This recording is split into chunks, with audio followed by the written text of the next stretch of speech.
संध्या की तपस्या, उसके द्वारा भगवान शिव की स्तुति तथा उससे संतुष्ट हुए शिव को उसे अविष्ट वर दे मेघा तिथि की यज्ञ में भेजना।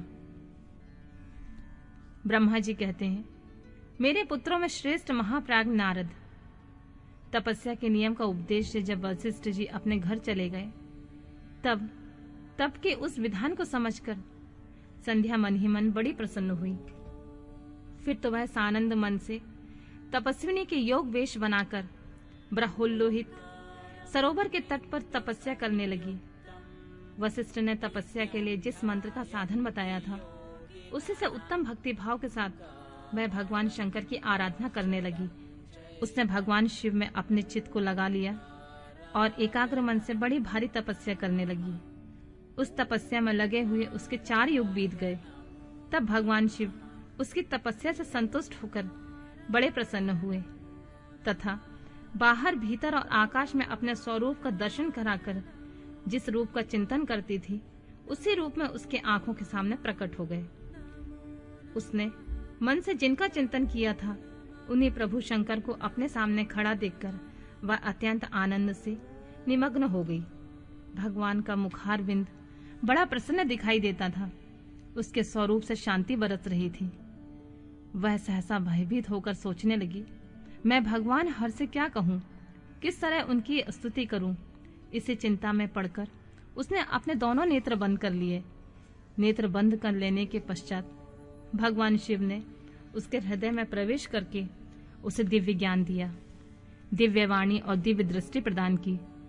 जब उसे दिव्य ज्ञान, दिव्य दृष्टि और दिव्य वाणी प्राप्त हो गई, तब वह कठिनाइयों से ज्ञात होने वाले जगदीश्वर शिव को प्रत्यक्ष देखकर उनकी स्तुति करने लगी और बोली, जो निराकार और परम ज्ञान गम्य है, जो न स्थूल है, न सूक्ष्म है और न उच्च ही है, तथा जिनके स्वरूप का योगी जन अपने हृदय के भीतर चिंतन करते हैं, उन्हीं लोकस्त्रा आप भगवान शिव को नमस्कार है।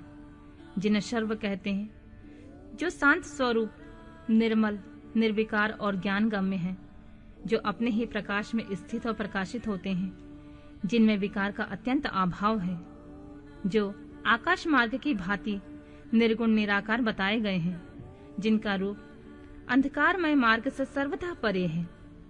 उन नित्य प्रसन्न आप भगवान शिव को मैं प्रणाम करती हूँ, जिनका एक रूप शुद्ध बिना माया के प्रकाशमान, सच्चिदानंदमय, सहज निर्विकार, नित्यानंदमय, सत्य, ऐश्वर्य से युक्त, प्रसन्न तथा लक्ष्मी जी को देने वाला है।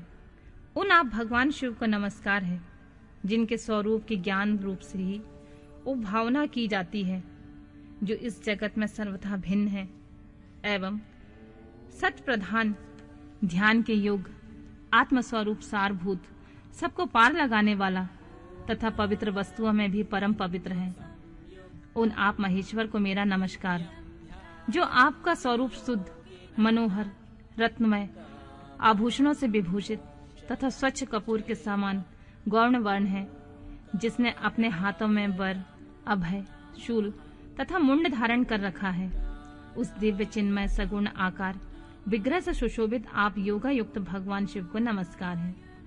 आकाश, पृथ्वी, दिशाएं, जल, तेज तथा काल, ये जिनके रूप हैं, उन आप परमेश्वर को नमस्कार।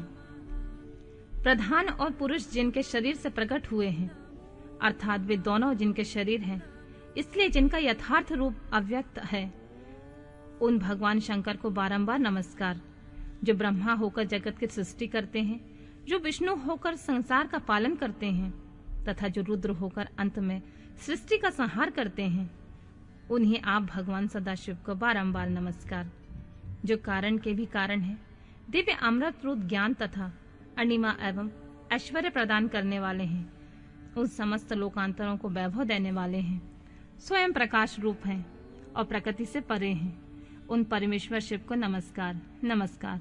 यह जगत जिनसे भिन्न नहीं कहा जाता, जिनके चरणों से पृथ्वी तथा अन्य अंगों से संपूर्ण दिशाएं, सूर्य, चंद्रमा, कामदेव एवं अन्य देवता प्रकट हुए हैं और जिनकी नाभि से अंतरिक्ष का आविर्भाव हुआ है, उन्हीं आप भगवान शंभु का मेरा नमस्कार है। प्रभु, आप ही सबके उत्कृष्ट परमात्मा हैं, आप ही नाना प्रकार की विद्याएं हैं, आप ही हर और आप ही सद्ब्रह्म पर ब्रह्म है।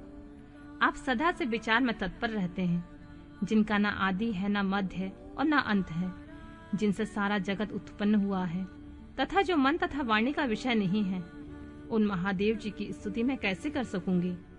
ब्रह्मा आदि देवता और तपस्या के धनी मुनि भी जिनके रूपों का वर्णन नहीं कर सकते, उन्हीं परमेश्वर का वर्णन अथवा स्तवन मैं कैसे कर सकूंगी। प्रभु, आप निर्गुण हैं, मैं मूढ़ स्त्री आपके गुणों को कैसे जान सकती हूँ। आपका रूप तो ऐसा है जिसे इंद्र सहित संपूर्ण देवता और असुर भी नहीं जानते हैं। महेश्वर, आपको नमस्कार है। तपोमय, आपको प्रणाम है। देवेश्वर शंभु, मुझ पर प्रसन्न होइए, आपको मेरा बारंबार प्रणाम है। ब्रह्मा जी कहते हैं, नारद, संध्या का यह स्तुतिपूर्ण वचन सुनकर उनके द्वारा भले भांति प्रशंसित हुए भक्त वत्सल भगवान परमेश्वर शंकर बहुत प्रसन्न हुए। उनका शरीर वकल एवं मृग चर्म से ढका हुआ था। मस्तक पर पवित्र जटाजूट शोभा पा रहे थे। उसी समय पाले के मारे हुए कमल के समान उनके कुम्हलाए हुए मुख को देखकर भगवान हर दया से द्रवित हो उनसे इस प्रकार बोले, भद्रे, मैं तुम्हारी इस उत्तम तपस्या से बहुत प्रसन्न हूँ। शुद्ध बुद्धि वाली देवी, तुम्हारे इस स्तवन से मुझे बड़ा संतोष प्राप्त हुआ है। अतः इस समय तुम अपनी इच्छा के अनुसार कोई वर मांगो। जिस वर से तुम्हें प्रयोजन हो तथा तुम्हारे मन में हो, मैं उसे अवश्य पूर्ण करूंगा। तुम्हारा कल्याण हो, मैं तुम्हारे व्रत नियम से बहुत प्रसन्न हूँ। प्रसन्नचित महेश्वर का यह वचन सुनकर अत्यंत हर्ष से भरी हुई संध्या उन्हें बारंबार प्रणाम करके बोली, महेश्वर, यदि आप मुझे प्रसन्नता पूर्वक वर देना चाहते हैं तो मैं आपके वर के पाने की योग्य हूँ। यदि पाप से शुद्ध हो गई हूँ तथा देव इस प्रकार इस समय मेरी तपस्या से प्रसन्न है तो मेरा मांगा हुआ यह पहला वर सफल करो। देवेश्वर, इस आकाश में पृथ्वी आदि किसी भी स्थान में जो प्राणी हैं, वे सब के सब जन्म लेते ही काम भाव से युक्त ना हो जाएं। नाथ, मेरी सकाम दृष्टि कहीं ना पड़े। जो मेरे पति हों वे भी मेरे अत्यंत सुहृदय हों। पति के अतिरिक्त जो भी पुरुष मुझे सकाम भाव से देखे, उसके पुरुषत्व का नाश हो जाए, वह तत्काल नपुंसक हो जाए। निष्पाप संध्या का यह वचन सुनकर प्रसन्न हुए भक्त वत्सल भगवान शंकर ने कहा, देवी संध्या सुनो।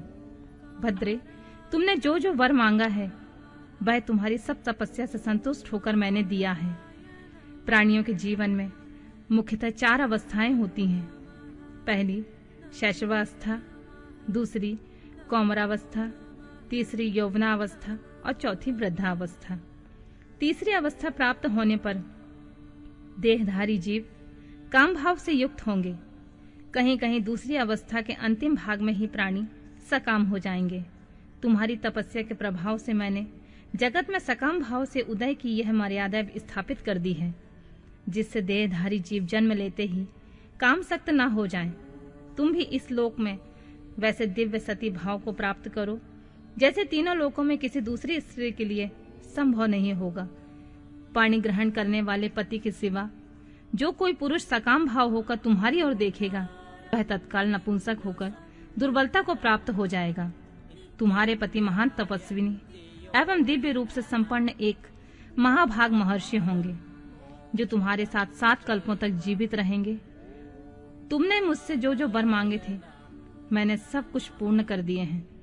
अब मैं तुमसे दूसरी बात कहूंगा, जो पूर्व जन्म से संबंध रखती है। तुमने पहले से ही यह प्रतिज्ञा कर रखी है कि मैं अग्नि में अपने शरीर को त्याग दूंगी। उसकी प्रतिज्ञा को सफल करने के लिए मैं तुम्हें एक उपाय बताता हूँ, उसे निसंदेह करो। मुनिवर, मेघातिथि का एक यज्ञ चल रहा है जो 12 वर्षों तक चालू रहेगा। उसमें अग्नि पूर्णतः प्रज्वलित है।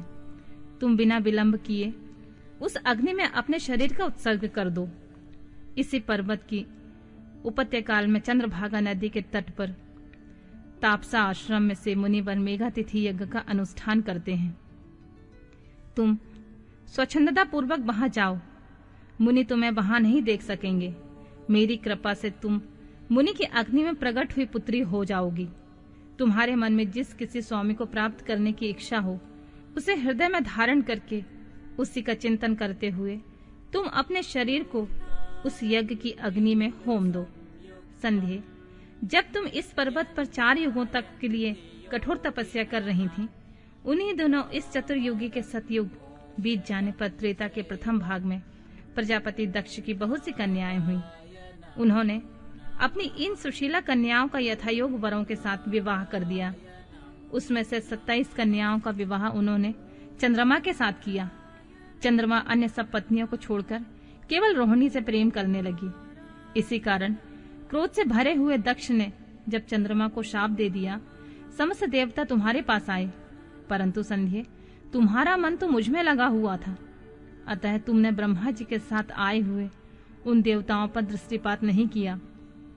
तब ब्रह्मा जी ने आकाश की ओर देखकर और पुनः चंद्रमा को स्वरूप प्राप्त करें यह उद्देश्य मन में रखकर उन्हें शाप से छुड़ाने के लिए एक नदी की सृष्टि की, जो चंद्रभागा नदी के नाम से विख्यात हुई। चंद्रभागा के प्रादुर्भाव काल में ही महर्षि मेघातिथि यहाँ उपस्थित हुए थे। तपस्या के द्वारा उनकी समानता करने वाला कोई दूसरा नहीं हुआ, ना है ना होगा। उन महर्षि ने महान विधि विधान के साथ दीर्घ काल तक चलने वाले नामक यज्ञ का आरंभ किया। उसमें अग्निदेव पूर्ण रूप से प्रज्वलित हो रहे थे। उसी आग में तुम अपने शरीर को डाल दो और परम पवित्र हो जाओ।